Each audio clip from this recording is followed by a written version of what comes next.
ফের গুয়াহাটি শ্লীলতাহানি কাণ্ডে নিগৃহীতার নাম সামনে এলো। অলকা লাম্বার পর এবার খোদ মুখ্যমন্ত্রীর দফতরের ইমেলেই লেখা হলো তার নাম।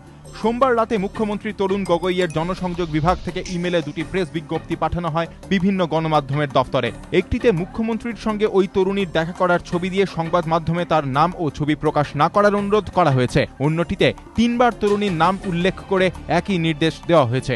এর আগে শনিবার প্রকাশ্যে তরুণীর নাম নেওয়ার জেরে সোমবারই জাতীয় মহিলা কমিশনের তদন্তকারী কমিটি থেকে সরিয়ে দেওয়া হয় কমিশনের প্রতিনিধি অলকা লাম্বাকে। এরপর ফের মুখ্যমন্ত্রীর দফতরের ইমেলে নাম উল্লেখ থাকায় তীব্র সমালোচনার মুখে পড়েছে প্রশাসন। বাম নেত্রী বৃন্দা কারাটের বক্তব্য, এই ঘটনার পর ক্ষমা চাওয়া উচিত অসমের মুখ্যমন্ত্রীর।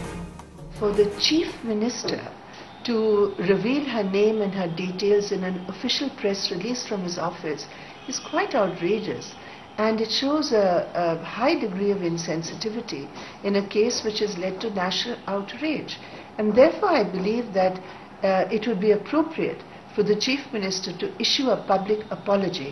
मैं खुद कल जा रही हूँ, मैं जाके और सीएम से भी मिलूंगी और डीजीपी से भी मिलूंगी, जो भी होगा आपके सामने आएगा। এদিকে যে বৈদ্যুতিক চ্যানেলের সাংবাদিক ও ক্যামেরাম্যানের সামনে এই ঘটনা ঘটেছে বলে অভিযোগ, সেই চ্যানেলের চিফ এডিটর অতনু ভূঁইয়া মঙ্গলবার পদত্যাগ করেছেন। এদিন সকালে সোশ্যাল নেটওয়ার্কিং সাইটে তিনি এই নিয়ে পোস্ট করেন। পুরো ঘটনার সঠিক তদন্তের জন্যই তার পদত্যাগের সিদ্ধান্ত বলে জানিয়েছেন তিনি। অন্যদিকে গুয়াহাটি তরুণী নিগ্রহ কাণ্ডে সোমবার গ্রেফতার হয়েছেন আরও 6 জন। এখনো পর্যন্ত এই ঘটনায় 12 জন অভিযুক্ত গ্রেফতার হলেও মূল অভিযুক্ত অমর জ্যোতি কলিকা পলাতক, তার খোঁজে চলছে তল্লাশি। প্রকাশ সিংহ ও পল্লব ভোরা, এবিপি আনন্দ, গুয়াহাটি।